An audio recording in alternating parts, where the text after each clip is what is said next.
11 burada.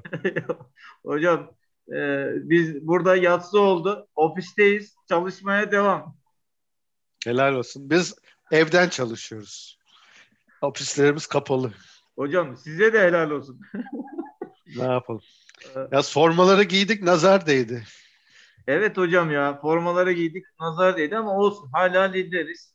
Hala lideriz. İnşallah Katar'a gideriz hocam. Katar'da buluşuruz inşallah. Allah sağlık. İnşallah.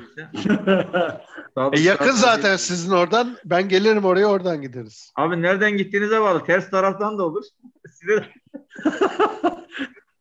Evet. Hocam Yok, bir uğrayıp baklavanızı yiyeceğim ilk önce. bekliyoruz. Ben bu arada Lütfen hocam. bir selamlaşmış olduk. Hocam özledik sizi. Türkiye'ye ne zaman gelecekseniz gelin ama geldiğinizde İnşallah. mutlaka Gaziantep'e geleceksiniz. İnşallah. İnşallah, inşallah. Benim babam rahatsız hocam. Dolayısıyla sizinle olsun. de yazışacaktık. Ben tekrar irtibat kuramadım size. O meseleyi tekrar sizinle ele alacağız. Bilmiyorum, Tamam. sizin yakınlarda herhalde bu Covid nedeniyle bir seyahat etme durumunuz yok. Ama o görüşmeyi sürdüreceğiz hocam. İnşallah. İnşallah. İnşallah. Bu gece için çok tekrar teşekkür ediyorum. Size çok geçmiş olsun. Sağ olun hocam. Acil şifalar diliyorum inşallah. Daha iyidir kendileri. Amin. Allah razı olsun. Biz de burada çalışıyoruz bu arada. Burası biraz kalabalık hocam. Ofisteyiz. Yeni bölüm, endüstri mühendisliği bölümü açmaya çalışıyoruz. Makine, birkaç havacılık, uzay. Onun çalışmaları var. Biraz takvim çok sıkıştı. O yüzden buradayız, ofisteyiz yani. Her gün değil yani, bugüne. olarak. Binalarınız güzel gözüküyor. Mete Bey'in arkasındaki resme bakıyorum da yemyeşil. Evet, bu doğru. Yani yok. Photoshop yok hocam. Çok güzel. Photoshop yok. Biz de çok meşhursunuz hocam. Ben sizden sık sık söz ederim. Estağfurullah. Arkadaşlara. İnşallah sizle işbirliği de yapacağız. İnşallah. Hem de böyle bir tanışıklık olmuş oldu. Zaten LinkedIn'den de bayağı bir takip ediyor bizim üniversiteden de insanlar sizi. Ama özellikle sizin bu yaptığınız çalışmaları artık çünkü teknoloji transferi konusunda da çok önemli bir otoritesiniz. Dolayısıyla bu Türkiye'de yani bizim Kalyon grubunun çok iyi bir şeye oluştu. Gerek Ar-Ge gerek Ür-Ge. Sizin o yani bilgi birikiminizi aktarmanız için güzel bir aslında laboratuvar da oluştu. O yüzden iyi bir sinerji doğacağını düşünüyorum.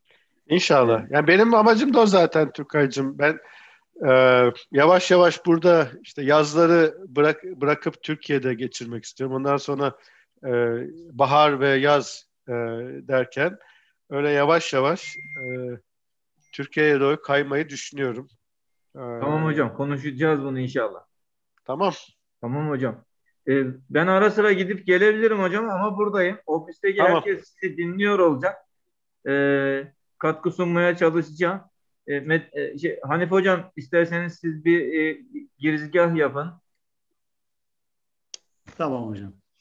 Ben İngilizce yalnız sunumu yapacağım. Tamam, biliyorum hocam, evet. Tamam. Arkadaşlar bugün ReNewTalks for Renewable Energy Technology'de 5. buluşmamızı gerçekleştiriyoruz. Bugünkü konuşmamız İngilizce olacak. O yüzden ben size İngilizce olarak hitap edeceğim. Sonra da hocamı İngilizce olarak dinleyeceğiz sunumunu. Today we are going to organize the 5th ReNewTalks for Renewable Energy Technologies. Shortly we are saying ReNewTalks. Today's subject is sustainable energy and technologies. Our guest is from Portland State University, Professor Dr. Tuğrul Daim. I just want to briefly read his biography. Dr. Tuğrul Daim is professor in the Department of Engineering and Technology Management. He is also the directorate of the Technology Management Doctoral Program at the Portland State University. Dr. Daim leads a research group in technology evaluations and research applications. His group has had more than 20 PhD graduates. He is also currently advising more than 15 PhD students. Over 15 visiting scholars from all around the world have joined with his group in the last decade. Dr. Daim is recognized worldwide for his research leadership in the road mapping and forecasting technologies. He has published over 200 referred journal papers, more than 20 special issues, and more than 20 books. He made more than 200 conference presentations and gave several keynote lectures. He sits on the board of many academic institutions and industrial organizations. Yes, Professor Toril, we are ready to listen your presentation, Sustainable Energy and Technologies. Thank you so much, Professor Çanakçı. And I, of course, would love to thank Professor Dereli for creating this opportunity. It's my pleasure to be able to talk today and talk about our research. So what I will talk about today is based on our work in the last 2 decades, working on evaluating and planning sustainable energy technologies in the US.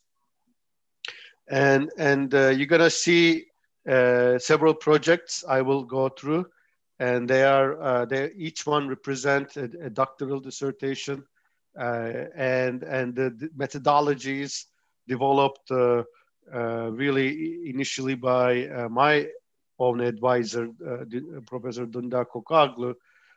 And when you add all these up, it's more than 100 person years of work. So we're gonna try to squeeze that into 1 hour. But it's a lot of knowledge that I will try to go through today. Now, as you mentioned, I have a group, a research group, looking at technology evaluation and research applications, and we have basically developed, generated several outputs such as journals and books and so on and so forth. And our work has been ranked as a top research group and through our publications in different listings. This is a recent one by actually Cambridge University, listing us as one of the schools of thought in technology road mapping, and our work as in top 5 influential, basically, research groups. So this is my research group. I cannot do anything without them. So basically their work is reflected on me, and I'm very lucky to have such a group of people. So several of these individuals have had graduated in the last year, and new ones joined. And really, it's a pleasure to work with these young individuals and see them get successful. So these are, again, the names of those who are still working. These are my students, and this represents a group of institutions I've been working with or been invited to talk to. And this one is the list of all those who graduated, and they actually they now have jobs at universities, government institutes, and industrial organizations all around the world, and really helping their organizations, their governments to develop and implement technologies. Now, the work we will talk about today really started, the initial work started about 12 years ago. Or 13 years ago, when Obama administration came to power, and they started a stimulus plan, and there was a lot of investment into energy. It's funny, it's happening again today, but there are different technologies that are also emerging today. But going back then, Dr. Kokaglu and I put together this framework looking at technologies from multiple perspectives. And this is really based on his earlier work in what he calls hierarchical decision modeling. It's an alternative approach to analytical hierarchy process, which some of you may know. But this one really remedies a lot of the weaknesses of that approach and helps us to really make informed decisions. So the methodology really goes through like in any other multi-criteria decision model, where we quantify the weights of each level, perspectives, criteria, and then finally evaluate technologies using value functions or value curves. These are also discussed in the literature. We call them technology values, and we call these functions desirability functions or desirability curves. And the easy way to explain this is that, for example, when you're hungry, there's a value for a hamburger. In your case, in that region, maybe there's a value for a lahmacun, right? Now, after maybe the value of 2 lahmacuns may be equal to 2 times the value of 1 lahmacun, but the value of 10 or 15 lahmacuns is not equal to 10 or 15 times the value of 1 lahmacun or a burger, because after a while you're going to be full. So that's the thing. I mean, with a lot of technical functions, after a certain value, you don't need more of them. Or, for example, when we are giving tenure or giving a docent title to someone, after, I don't know, 15, 20 journal papers, it doesn't matter. It is good. 50 papers is good. 100 papers is good, and so on and so forth. So with that kind of introduction, I want to go through the different projects. So this one, we looked at the regional energy efficiency programs. This was funded by a lot of different foundations: Bonneville Power Administration, Miller Foundation, and Masaya Foundation. And their funding really helped my doctoral student, Dr. Ishkin, who's working as a data scientist today. And that is his work.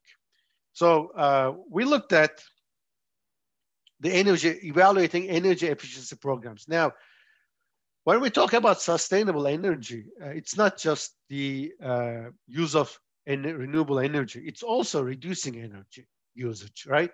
So, and that is established by energy efficiency programs. When the energy demand increases, you can either add a new energy source, such as a plant, hydroelectric or gas or solar or wind, so on and so forth, or you can implement energy efficiency programs which will reduce the amount of energy used. Now, in our case, for example, here in the Northwest, when you go to a store like Home Depot, it's like a Bauhaus in Turkey, you see, for example, lightning, the lamps. And when you want to buy one, you see that there's a discount, and that there's a basic discount provided by the regional energy organization or agency. That is an energy efficiency program, right? So basically what it does is it helps the LED lamps, really energy efficient lamps, to be acquired and because there's a discount. So that really ensures that the product is diffused. And when it's diffused and put in place, the energy demand goes down. So like that, there are several other devices and programs. So we looked at, okay, so if the regional agency is to invest into these, which ones they should look at. And when we work with the experts to evaluate the priorities, basically the energy savings was as important as the program development and market dissemination potential. Meaning it's not enough to have the device. You need to have a program. You need to have standards how you measure the energy savings, and you need to have programs so that people can buy them. By the way, a little background on the mathematics here. So these models are expert judgment quantification models. And what we do here is we form expert panels at different levels. For example, at this level, at the executive level, and then at the subject in the subject level. So there is one horizontal and 1, 2, 3, 4 vertical expert panels. And then we really, within those expert panels, we use the experts in groups. We first work with them to validate these elements and then to quantify them and then help them to evaluate these to create desirability curves or compare the technologies. Now, how is the comparison done? It's really 2 at a time. You distribute 100 points. And when, for example, if you think that the 2 elements are equal, you basically give 50-50, right? And then when you put that in, we have a software looking at different orientations and calculating weights. Is an example, what you do is when you, for example, look at these 4 elements, there is 6 comparisons, right? And then when you have 6 comparisons, you have 6 ratios. And then you you basically look at one orientation, which is, in this case, let's say EAPM, just using the first letters of the elements here at the program management level. And then at EAPM orientation, by giving M1 and then using the ratios you have, you calculate weights. Then you look at EPAM orientation. And you go on and look at all orientations and then find weights. So this is what software does, of course. And then you look at the standard deviation to understand the consistency of the decision makers, right? So if the decision maker really giving values, thinking or just randomly, and then if there's an inconsistency, and we really look at as inconsistency values more than 10%, if the standard deviation is higher than 10 in this case, we ask the decision makers to re-enter their values. Now, there is a study that looked at number of items compared as well as confidence levels and came up with consistency values that we look at. There's tables that we look at, and we can see if there's inconsistency in that way too. So with that, we look at, again, in this case, we determine the values. And in terms of experts, number of experts, when you look at, you have about 8 to 12 in each expert panel coming to, and there are overlaps. I mean, sometimes people can be experts in 2 areas, but not in all areas, of course. So we end up between 30 and 50 or 60 experts in each project. So when we put everything together, this was the results, and LED lighting for commercial offices came as the first really technology program. Now, if you look at this carefully, you see that LED lighting occurs many times. So because it's the energy efficiency is different based on the use. So if you use it in a commercial office versus in a parking lot, the value you will gain is different. So it's important that when you look at the technologies, energy efficiency technologies, you look at the use as well. Now, the beauty of these models is that these models can be adapted in different environments because the values or the priorities at the top will change from region to region, from country to country. And then we just looked at extreme scenarios where everything is about energy savings or everything is about market dissemination, and you can see the changes in the technologies that should be prioritized. The next project is similar. And this is much more recent. We completed that very recently, and a recent and the paper here was looking at an earlier work and we just had a paper accepted and being published in 2021. And what we did was, and this was again funded by similar agencies and done by Dr. Momtaj Kanam. She was one of my students.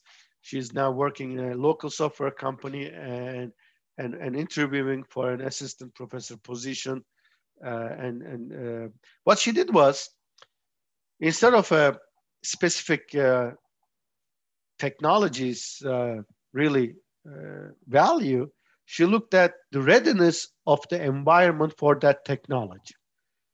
Because if you do not have the ecosystem ready for that, I mean, the technology, when it comes, it cannot be acquired. So again, we looked at energy efficiency technologies, and we specifically for this case, we looked at ductless heat pump water heaters, solar water heaters, and tankless gas water heaters. Now, actually, it's interesting. When I was there in Gaziantep, I think 4 or 5 years ago, I mean, some of these technologies were already there being sold at Bauhaus.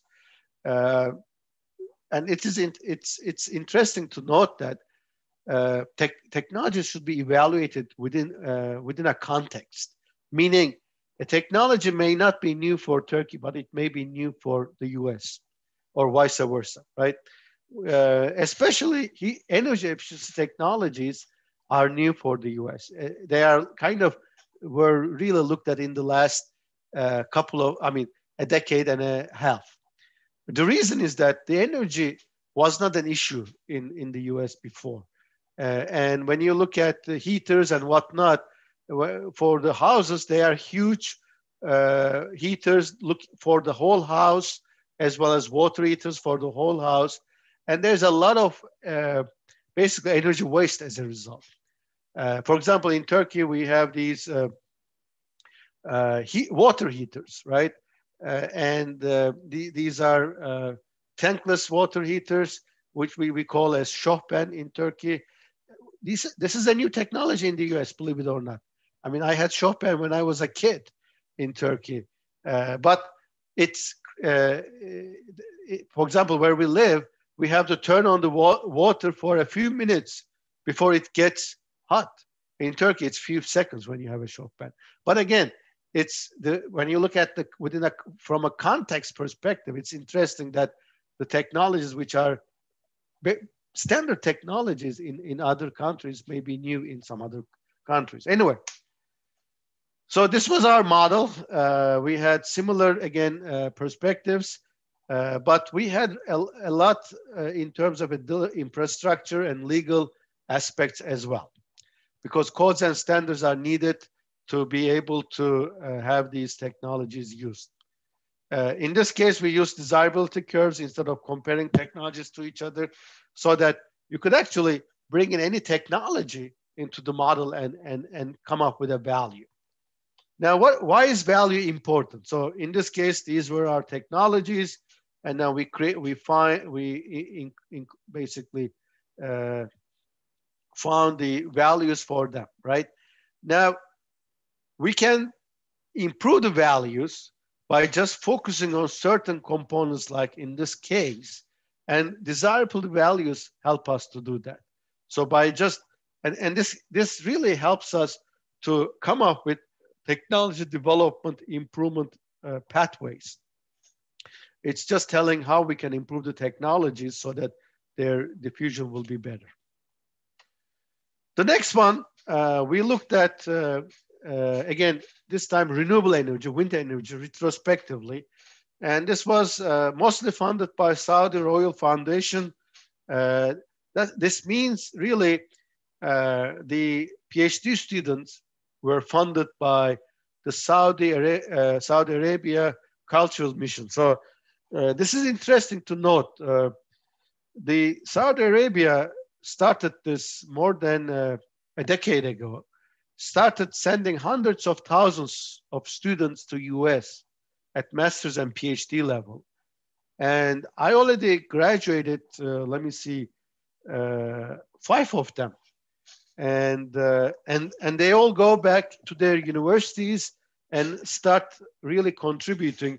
And their objective is to really convert from an oil-based industry to a new technology-based industry. So they created this program. And when you look at it, each one is about $300,000 of investment by Saudi Arabia. That's the value, because they come in, they live here 5 years, they pay for their tuition, and it's a lot of basically research funding. So this was done by Rimal Abu Taha, and Rimal is currently in Saudi Arabia. She's an assistant professor there, and they started an industrial engineering program for females there 3 years ago. Now they are converting it to basically a co-ed, because the laws are changing in Saudi Arabia, which is a good thing. And she was just in my research meeting yesterday, and it's great basically to see again these individuals be successful and start doing what I used to do. So what she did was she looked at this time energy policy instruments. So because I mean energy, as you can see, I kind of showed in the beginning, is not just a technical matter.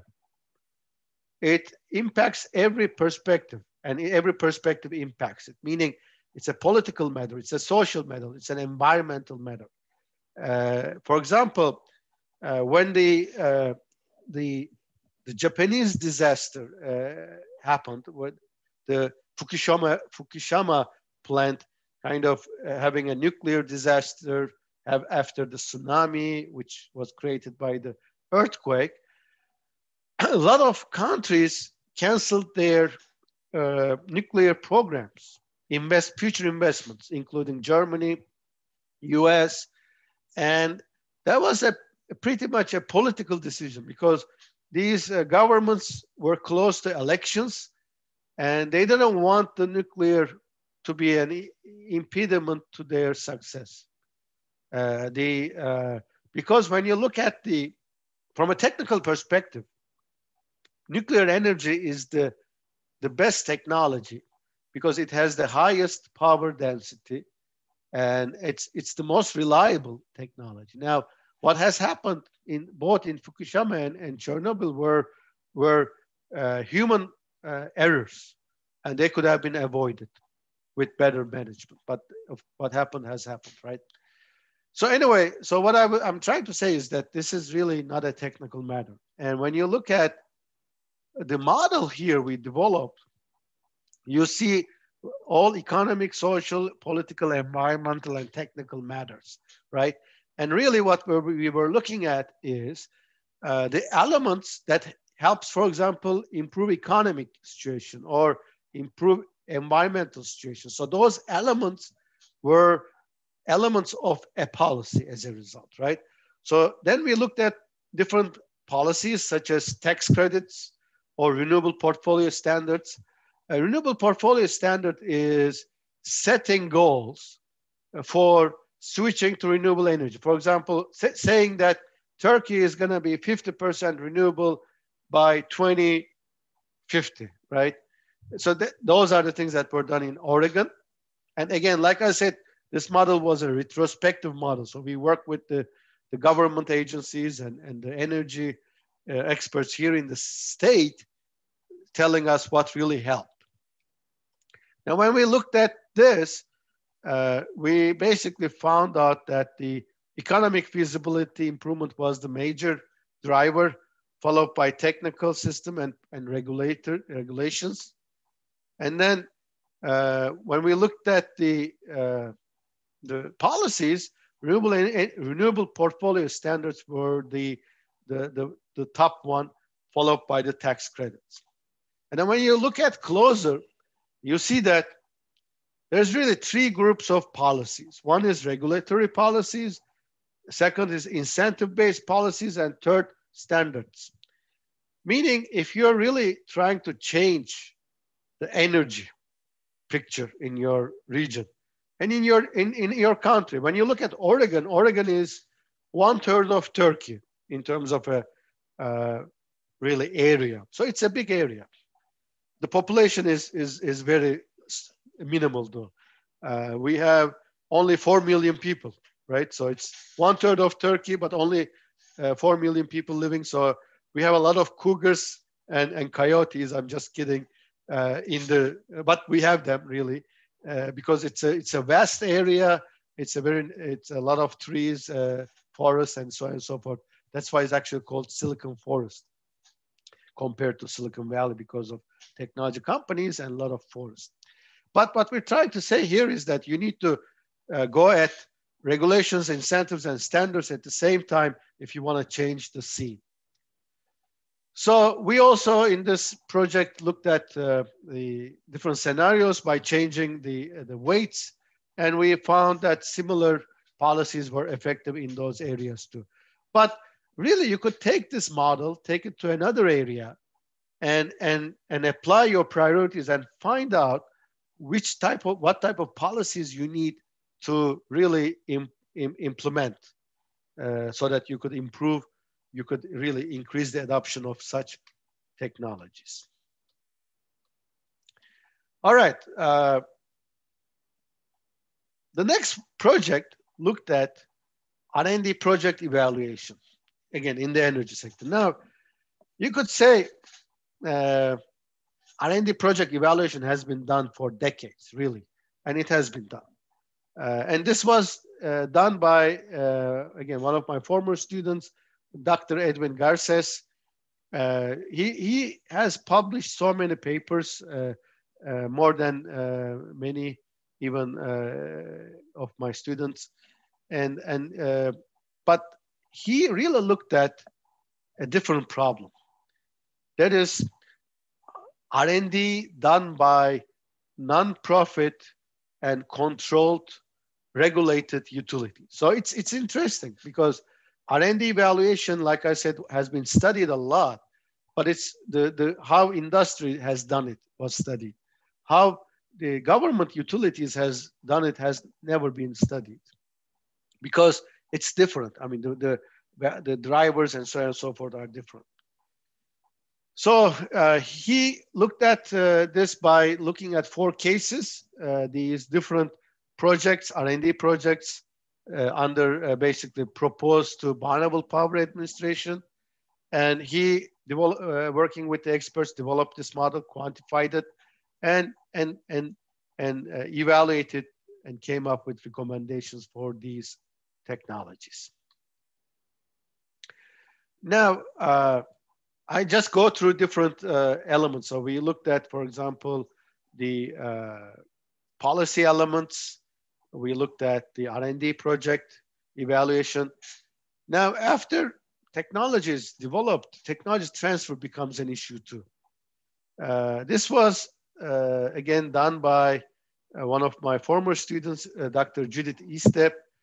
And the whole project was actually sponsored by the Department of Energy because Judith worked for and still working for Department of Energy. She is the Chief Technology Innovation Officer at Bonneville Power Administration here in the Northwest, which is a part of US Department of Energy. And what she did was she looked at a problem of technology transfer. Now, the problem was this. They funded a lot of technology projects, R&D projects. But when it's done, they had challenges in transferring the technology. So they had a model evaluating technologies, but they really did not pay attention to technology transfer. So what she proposed and developed was a technology transfer score to be assessed when an R&D project is proposed, so that the project can be assessed and changed at the proposal level, so that when the time to technology transfer comes, there will not be those many challenges. And of course, in this case, we had a market element given the technology transfer, and going and working with the experts, she quantified these perspectives, the criteria, came up with value curves, and looked at 3 proposals, right? One was basically battery technologies to be used for demand management. Demand management is very much like energy efficiency. Heat pump water heaters, again, for demand response, demand management, and the grocery refrigerators for this purpose. And then she calculated the values and came up with different ways to improve the value so that the technology can be transferred better, so the proposal can be adjusted at the beginning. Now, the next step we did was done by Dr. Zhao Lavoie. He was my student too. He now works for Daimler Corporation, Daimler who basically designs and develops Mercedes trucks, cars, and so on and so forth. This time he developed a model to evaluate technology transfer maturity of an organization.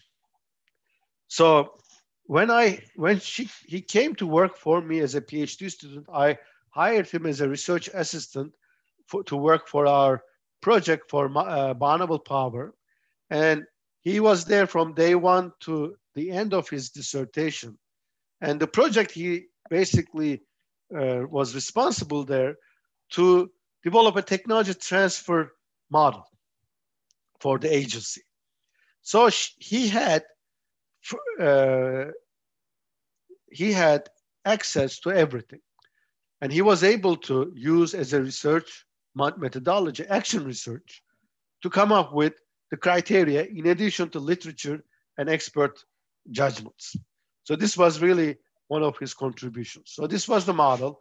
As you can see, he was able to identify quite a lot of criteria through being there, taking active role in development of the process.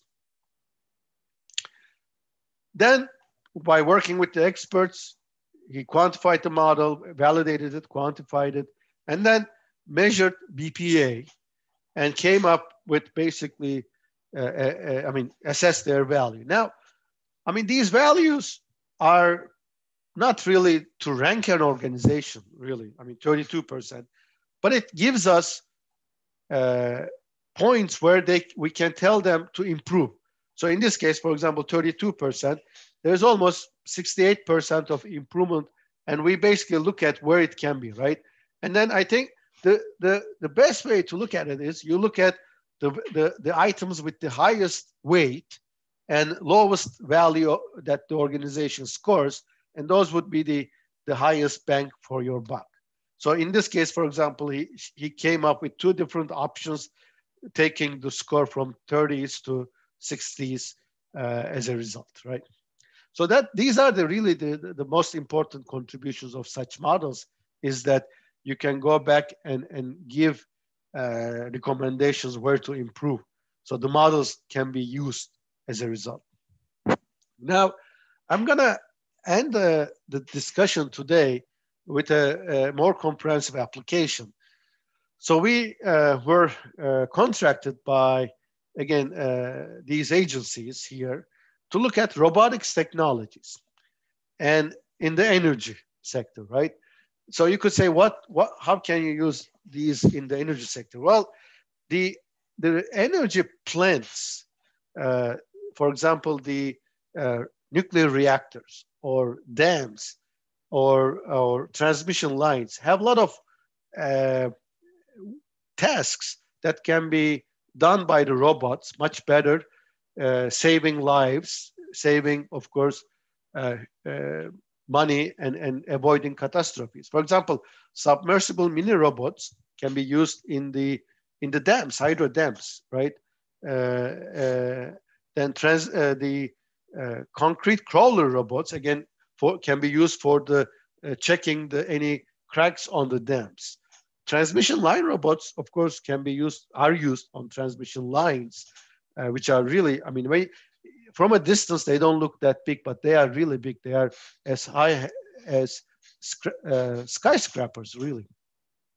And snake robots for really looking at getting into nuclear reactors into very difficult to get areas.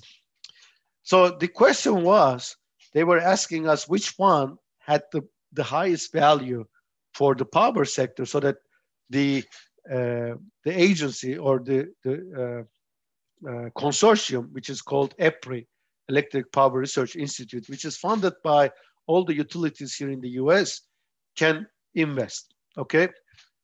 Now, these were our technologies to evaluate. Now, the next thing we have to do to find the experts. Now, I haven't really talked about that throughout the lecture today.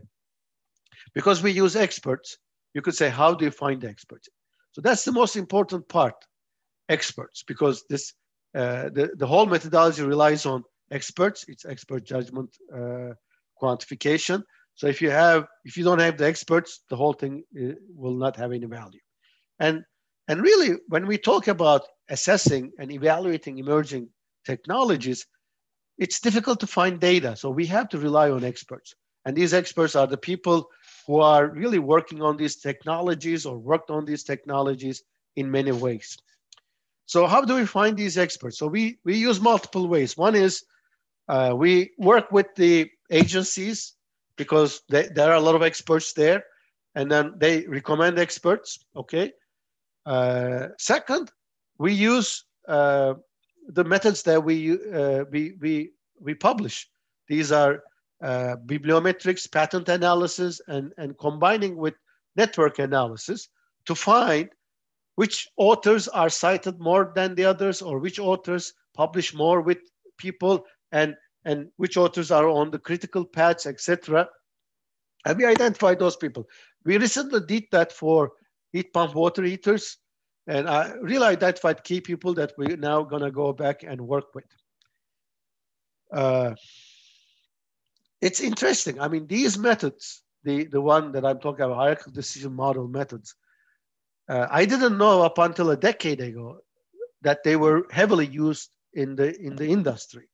And it's the best kept secret, because I thought this was really a more academic methodology, but consulting companies are using them heavily to help governments. These are state governments or federal government here in the US to make, for example, make decisions on for departments of transportation. So highways, bridge decisions. So design of the bridge, the location of the bridge, or the marine vessel decisions, what kind of design for the Navy. And they are charging like a lot of money to the agencies to make those models. And they have basically developed models that can be reused. So they are really using them from one organization to another.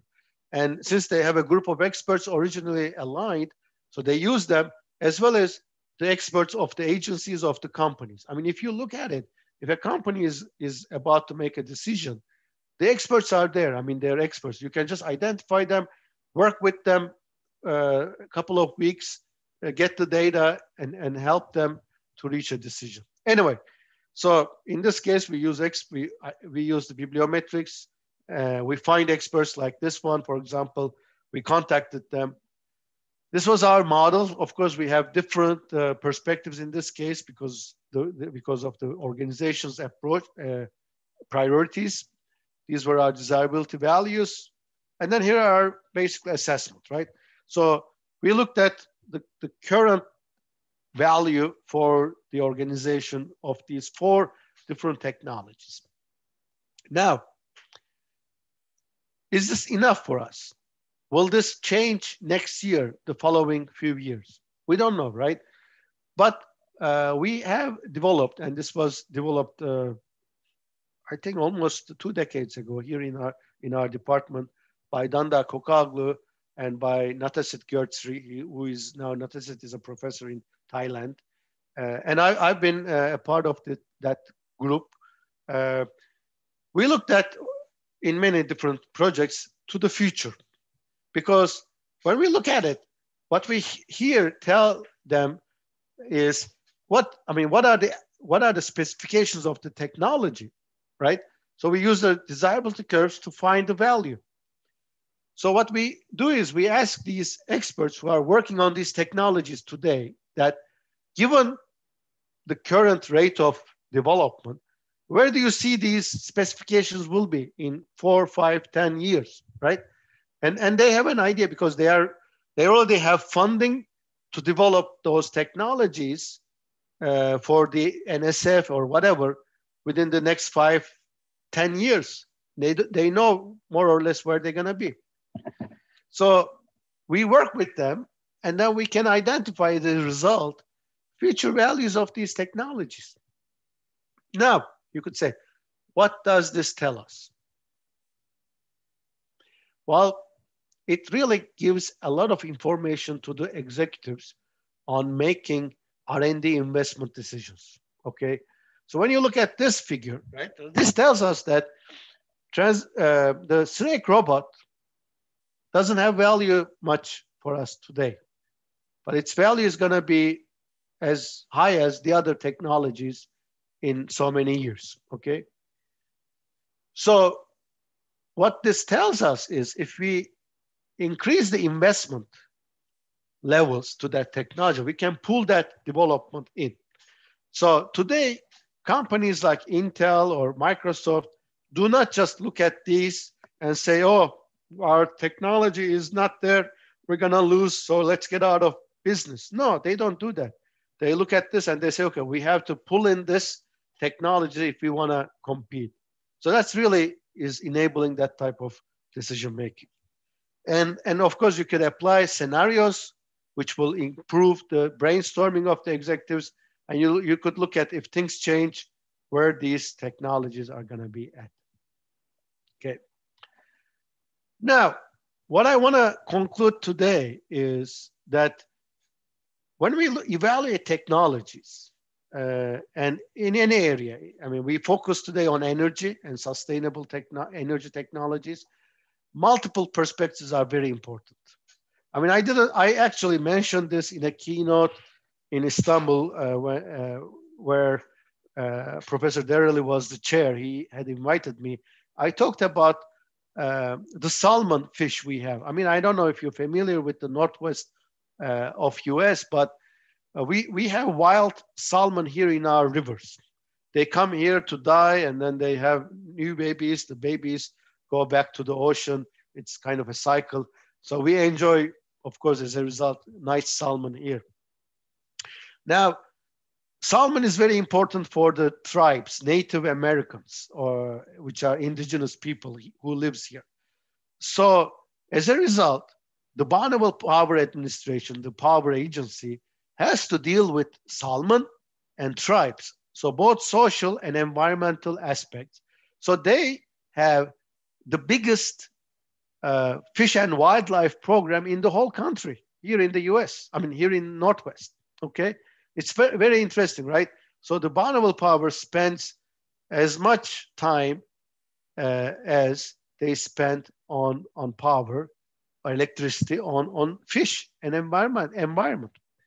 Now, to do that, they have changed the dams because we have one of the biggest rivers of the world here in the US, Columbia River, and also it comes actually it's also in Canada, and we have the biggest dam. Now the dam in China is the biggest, but the biggest dam up until recently, up in the Washington state, and so these dams, of course, impact the fish and wildlife.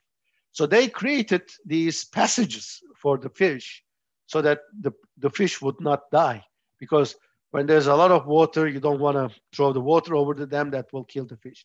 Now, while doing that, of course, we also have invested a lot in wind energy, and this has started more than a decade ago. Now, what we did was to, of course, as you have seen in my presentation, there were a lot of tax credits, a lot of incentives given, and to have people come and invest. And when people heard this even from Europe, Spain, they came and invested here in the Northwest. They created wind farms such as Iberdrola. It's a Spanish firm. And what we did was we promised them that we will pay for the power that they will produce. So I know we committed to a certain, apparently, level. So what we forgot, of course, the salmon, the water we have, and of course we have a lot of mountains in this region. It's kind of elements of the continuation of the Cascades and like Mount Hood, Mount Rainier. These are big, actually, volcanoes at the same time. So I always joke about that. We don't have hurricanes, but we have volcanoes here, active volcanoes. Anyway, in spring, summer timeframe, the snow in the mountains melt, and there's a lot of water in the rivers. As a result, we cannot really let the water go over the dam because we don't want to kill the fish. So we let the fish go through the dams as well as water. So we generate electricity through the dams. So we tell the wind powers generators to stop, but we still pay them. So it's funny, we pay tax dollars to the foreign companies for the power that they never produced because we did not look at the problem from multiple perspectives, okay? So what I'm trying to say is that all kinds of perspectives are at play, especially energy issues, energy technologies. And these models help us to look at it at every level, from corporate, regional, government levels. In addition, it helps us to communicate, right? I mean, we have some numbers here, right? 37, 39, 49. It may not mean a lot, right? 39, 38, 37, they are close to each other or whatever. I mean, they need to add up to 100, of course. It helps to communicate. It helps us to really understand the dynamics, what's happening, and then make plans accordingly. So that is all I have for you today. And thank you again for having me having me this opportunity. Now, do you have any questions? Yeah, we also would like to thank you, Professor Daim, having with us tonight. We're just waiting for the questions. If you don't mind, can we use our mother language to ask questions? Of course, of course. Hadi. Türkçe soru sorabilirsiniz arkadaşlar veya yazabilirsiniz. Hocam ben şöyle bir şey sormak istiyorum. Aslında ben inşaat mühendisiyim. Yani elektrik ve enerjiyle şeyim çok yok. Fakat kullandığınız software, bütün bu öğrencilerinizde kendileri mi develop ediyorlar? Yoksa hazır bir software var ve konsept aynı, o software'i mi kullanıyorlar? Her ikisi de oluyor. Yani şimdi bir software'imiz var. Online, web-based. Herkes oraya gidebilir. Onu kullanıyoruz. Ayrıca bazen öğrenciler R-based software kullanıyorlar. İkisi de mümkün. Yani mesela benim bahsettiğim consulting şirketleri de Excel-based kullanıyorlar. Çünkü sonuçta metodoloji belli. Onu da belli sayıda kriterlere uygun hazırlayabilirsiniz zaten. O mesela inşaat deyince benim geçen sene mezun olan bir öğrencim 2019'da şeye baktı, bu project management, risk management gibi metodlar var. Highway construction'da kullanılan. Onları evaluate etti. Highway construction endüstrisi için. Aynen bu modeli kullandı. Yani her türlü endüstride kullanılabiliyor sonuçta. Çok güzel, harika. Hocam benim bir evet, soru alabiliriz. Sorum vardı ama. Tabii Fatih, buyur. Hocam merhaba, öncelikle teşekkür ediyorum. Fatih Ali Sinanoğlu, Elektrik Elektronik Mühendisliği'nde araştırma görevlisiyim. Ben de enerji depolama alanında doktora yapıyorum. Tez yeterlilik aşamasındayım. Benim sorum şu, Sizin bu öncelikle yaptığınız çalışmalarda enerji depolamanın özellikle battery enerji storage'ın yerini ve etki impact faktörünü yani tabiri caizse nasıl görüyorsunuz? Aynı zamanda bir de sizin bu kullandığınız yazılımda bizim yaptığımız çalışmalardaki assessment'lar için veya bu biraz önce bahsetmiş olduğunuz R&D'lerin main fokuslarına yani yapılan R&D'lerin gerçekten ana probleme değinip değinmediğini özellikle enerji depolama alanında bu özellikle renewable enerji alanında kullanılıyor. Bunun için sizin yazılımınızı, sizin bu yöntemlerinizi kullanabilir miyiz biz de bu çalışmalarımızda? Teşekkür ediyorum. Ben teşekkür ederim. Valla bu battery storage enteresan bir hikaye. Biz buna yaklaşık olarak düşüneyim. Bir 10 sene evvel bu enerji konusu gündeme geldiğinde bilhassa o zaman Obama hükümeti 50 milyar dolar buna ayırdı bu stimulus paketinin içinde. Ve herkes başladı storage teknolojisi üretmeye. Ve işte o zaman bize bir şey verdiler, bir görev verdiler bu Enerji Bakanlığı'ndan. Bu storage teknolojilerine bir bakar mısınız? Ne oluyor, ne bitiyor? Çok enteresan şeyler bulduk. Mesela balonlar, suyun içinde balonları şişirerek enerjiyi mesela store etmeden işte bataryaya, barajları kullanma, pump etme yukarıya tekrar gibi. Çok değişik metotlar geldi. Hatta o kadar parayı Çin kullanmaya başladı. Çok enteresan. Biz dedik nasıl siz Çin'den aldığınız Amerikan devletinin parasını buradaki Amerikan şirketini satın almışlar mesela.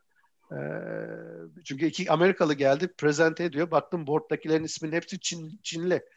Ve bu Amerika Bakanlığı'nın içinde oluyor. Neyse. O zaman da demiştik yani bu başlayan şirketlerin çoğu batacak. Çünkü yani hepsini kullanmaya bir gerek yok. Ve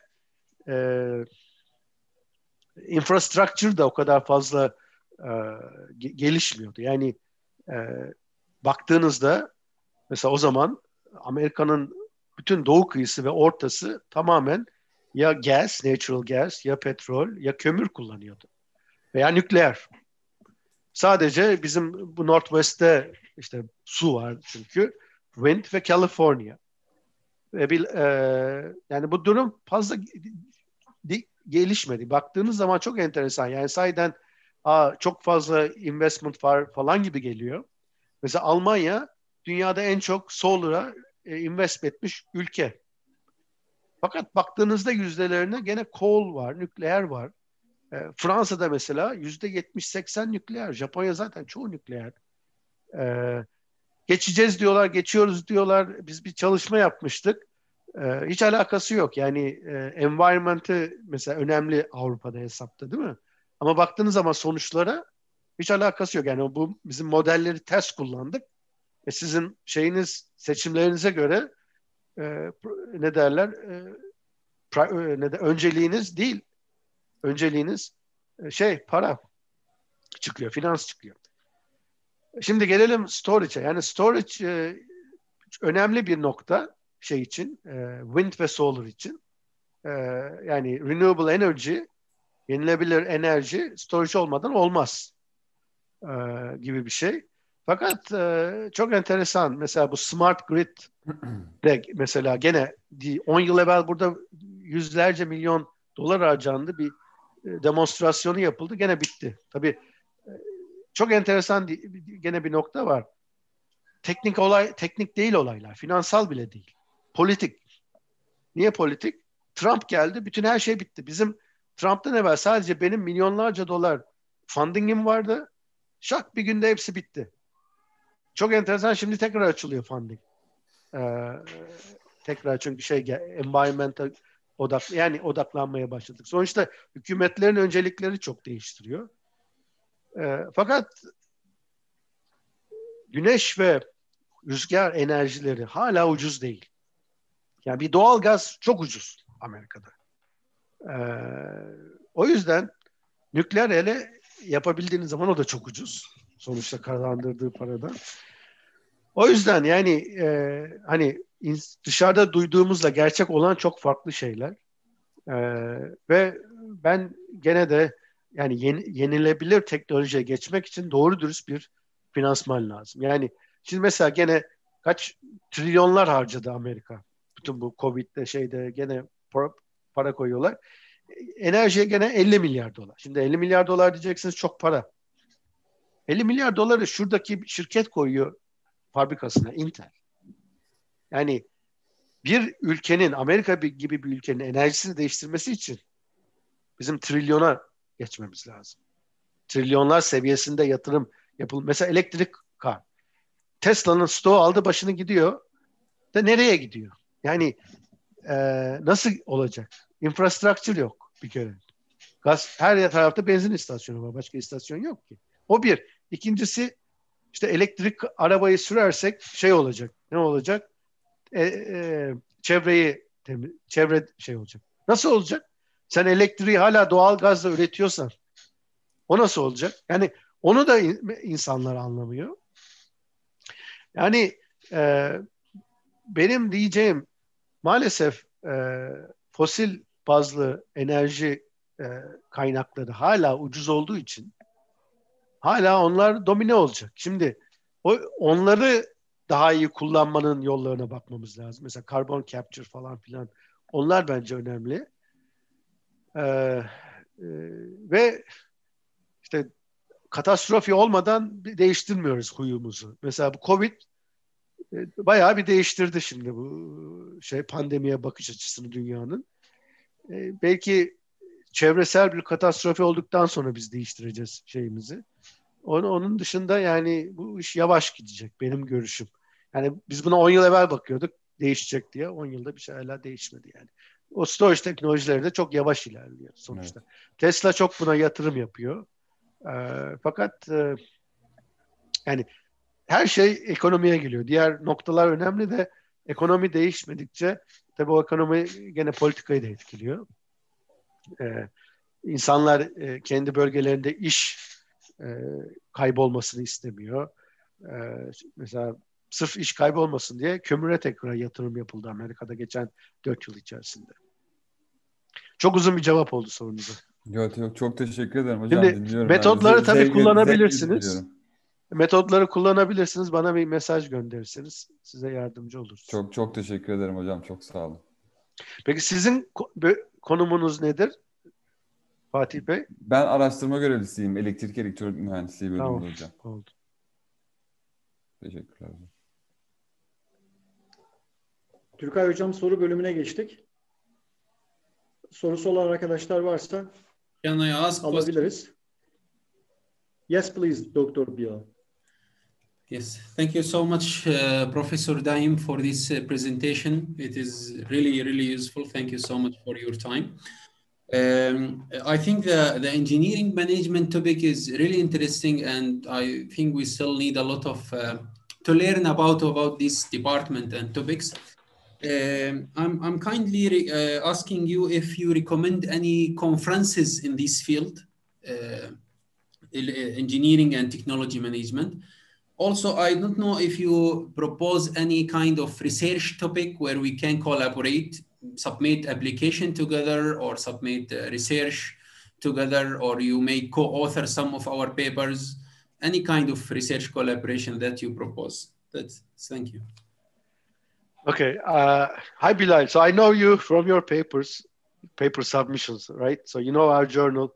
I haven't discussed the journal. So I'm the editor-in-chief of IEEE Transactions. It's one of the top journals in our field.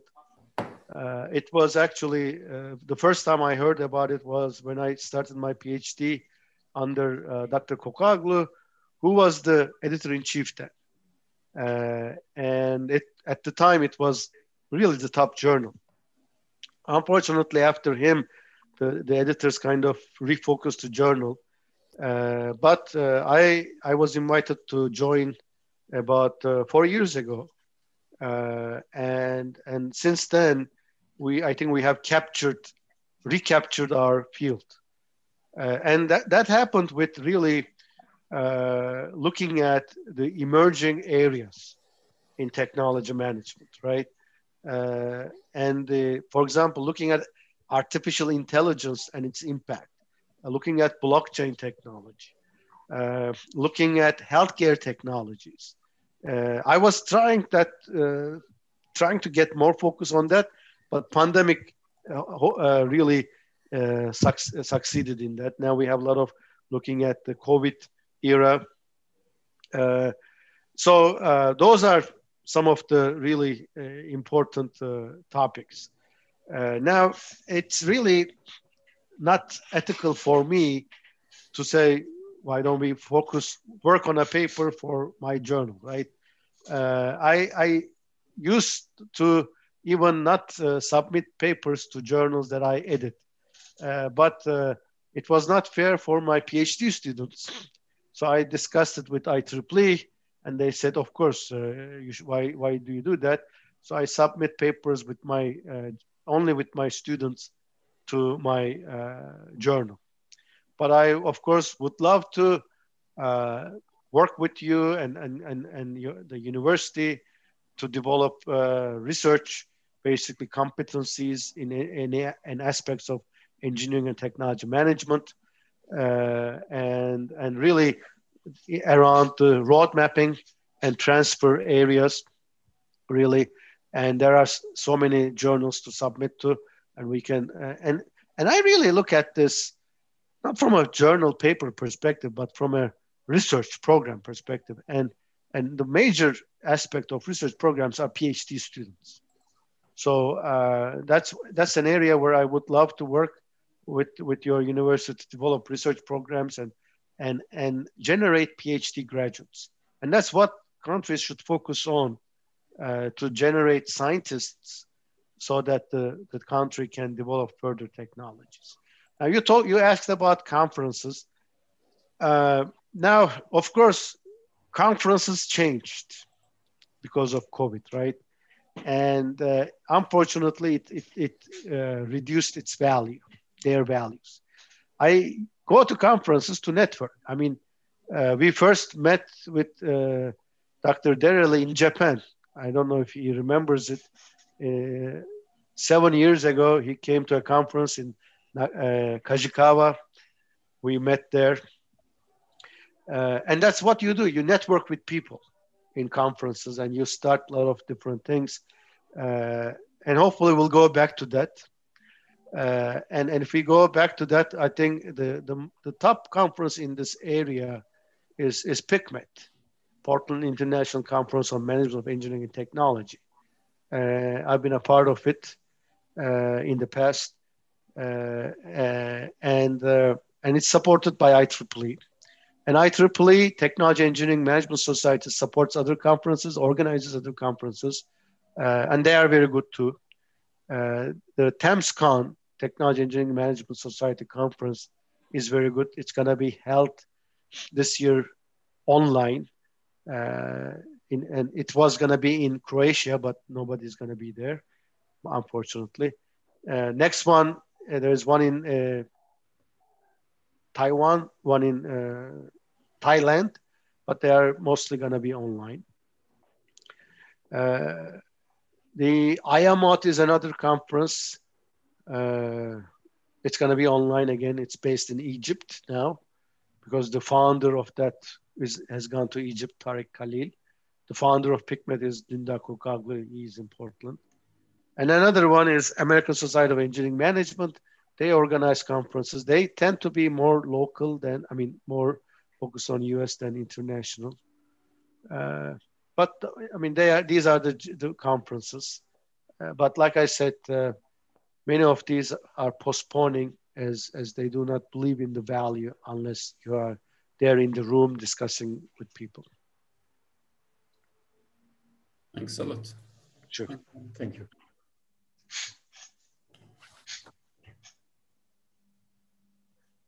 Any question? Sorusu olan arkadaşlar? Tuğrul Hocam çok teşekkür ediyoruz. Rica ederim. Kapanışta. Şimdi Buyurun. Buyurun hocam. Buyurun hocam. Şimdi diyecektim, ben orada olsaydım şimdi ne güzel yemeğe gidecektik. Evet. İnşallah pandemi biter veya siz gelirseniz her zaman gideriz hocam. Hocam benim Bekliyorum. aklıma şöyle bir şey geldi. Siz bize Buyurun. Portland'da çok güzel gerçekten hakikaten çok büyük misafirperlik gösterdiniz. Estağfurullah. Siz de öyle biz geldiğimizde gösterdiniz biliyorsunuz. Sağ olun hocam. Tekrar beraber olacağız inşallah. Benim aklıma şimdi sizler konuşurken ben de bir kulak kabarttım. Burada bizim iyi bir ekip var. Mehmet Sakin burada mı bilmiyorum. Mehmet Sakin hocamız şu an dinleyiciler arasında mı bilmiyorum. Bundan önce de bazı hocalarımız çalışmışlar burada. Bazıları şimdi Kalyon PB'de çalışıyor. Building Information Modeling miydi? Hanif hocam çalıştılar. Evet hocam. Building Information. Bilgi sistemi, bilgi modelleme gibi. Bu çevreyle, sürdürülebilirlikle de çok alakalı bildiğim kadarıyla. Evet. Yani bu konuda burada bir bilgi birikimi oluşmuş Tuğrul hocam. Ben bunu tespit ettim burada. Yani güzel çalışmalar var. Türkiye'de iyi de örgütlenmişler. Bunun başında da bizim bir öğretim üyesi arkadaşlarımız var. Bunlar da sanayiyle çok iç içe. Bizim Kalyon Holding'le aramızdaki köprüleri sağlıyorlar. Acaba diyorum bu konuda birlikte ilerleyebilir miyiz? Yani bu konu sizin ilgi alanınızda mı? Çünkü sonuçta bir ucu bir verimliliğe, sürdürülebilirliğe, işte yenilenebilir enerji tarafına doğru değiyor. Bu konuda hem akademik bağlamda hem teknolojik bağlamda hem Hasan Kalyancı Portland hem Tuğrul Daim bizler bir işbirliği yapabilir miyiz? Mesela Mehmet Sakin hocamız burada hemen bağlanabilir. Hanif hocam bir telefon açsanız, link gönderseniz kısaca bir 2-3 dakika Tuğrul Daim hocamıza çünkü şu anda Antep'te diye biliyorum. Bugün ben ona unuttum, aklıma gelmedi şey. Mesela buradan bir başlasak hocam. Olur tabii. Yani geçen sefer de geldiğimizde mesela başka bir konulara bakıyorduk. Yani benim alanım teknoloji yönetimi. Sonuçta her türlü teknoloji, yol haritası, mesela öyle bir yol haritası düzenleyebiliriz. Teknolojiler ürünlere bağlı nasıl transfer olur holdinglere ve endüstriye, o tip bir Sanki çalışma. sunumunuzda ben gördüm. Suudi Arabistan'da sanki öyle bir şey hazırlamışsınız. Ben oradan aklıma geldi. Sanki öyle bir çalışmanızı gördüm biraz önce. Türkiye için bu yapılabilir. Mehmet Sakin hocamız bir ulaşabilirsek BIM for Turkey organizasyonu hakkında. Evet Hanif hocam. Ben ulaşmaya çalışıyorum hocam. Tamam. Ulaşmaya çalışıyorum hocam. Bu arada Alptekin hocam link atmıştım. Alptekin Durmuşoğlu hocam. Burada mı? Bizi duyuyor mu? Bakıyorum. Listede bir ara sanki Buradaydı hocam. buradaydı. Alptekin hocam doçent doktor Alptekin Durmuşoğlu Gaziantep Üniversitesi Endüstri Mühendisliği öğretim üyesi. Tuğrul Daim hocamızın aynı zamanda benim doktorantım. Tuğrul hocamızın da postdocu. Yani tanışmamıza da vesile oldu. Evet. Güzel işler yaptılar. Hatta bir kitap bölümümüz mü? Bir makalemiz var hocam sizin de. Var, her şeyimiz var canım. Yani offshore rüzgar türbinlerinin yerleştirilmesiyle alakalı. Hatırladığım kadarıyla Alptekin vardı. Evet. İbrahim Işkın Alptekin buradaydı o zaman. Evet. Bayağı oldu, evet. Ama Evet hocam, bizim hukukumuz eski. Formalarımız bile aynı. Ay. Hep ama aklımdasınız. Yani Gaziantep'te çok güzel vakit geçirmiştim. Dediğim hocam, gibi anlat bitmiyor hala. geleceksiniz inşallah. İnşallah. Tekrardan sizi burada görmek bizim için çok mutluluk vesilesi olacak. Şu bitirelim. Ben bilmiyorum aşı durumu nasıl sizde? İşte biz ilk aşımızı olduk. İkinciyi olacağız inşallah haftaya. Bizde şu anda öğretim üyeleri yani 60 yaşın altına geldi. İşte 60-65 arası. Yani şu an itibariyle öğretim üyeleri ve öğretmenlere hani yaşı 60'ın altında olanlara pek aşı sırası gelmedi. Tıpçılar hariç, tıp fakültesi olan üniversitelerde onlar vuruldular. Ulaşabildik mi Hanif Hocam? Mehmet Sakin Hoca'ya, Alptekin Hoca da herhalde yok anladığım kadarıyla. Hocam müsait değilmiş. Başka bir toplantıda herhalde Kalyon grupla. He, anladım. Anladım. Bu Mesaj video attı. şeyin Evet. bu böyle bir şey var hocam. Ben de 2-3 tane yeri idare etmek durumunda kaldım. Olsun ama buradan hocam bir ilerleyelim. Bence bu iyi bir şey noktası olacak bizim için. Çünkü sadece inşaat mühendisliğini ilgilendirmiyor bu konu. Yani teknolojinin tüm alanlarını ilgilendiriyor diye düşünüyorum. Enerjiden tutun endüstri mühendisliğine kadar. O yüzden ortak bazı projeleri geliştirebiliriz. Ben çok teşekkür ediyorum hocam. Çok selam ediyorum Amerika'ya e, ve dört gözle buluşmayı diliyorum. İnşallah. Herkese hayırlı akşamlar diliyorum. Biz de Kendinize iyi buraya bakın. sizi bekleriz inşallah. Sağlıkla kalın. Çok teşekkür ediyorum herkese. Beni katıldınız, dinlediniz. Sizlere iyi İyi akşamlar. akşamlar. İyi geceler Sayın Hocam. Allah'a Görüşmek ısmarladık. dileğiyle. Teşekkürler hocam Sağ katıldığınız olun için. Hanifi Bey. Ben Teşekkürler. teşekkür ederim. Allah'a ısmarladık. Hoşça İyi kalın. akşamlar hocam. Hoşça kalın. İyi akşamlar hocam.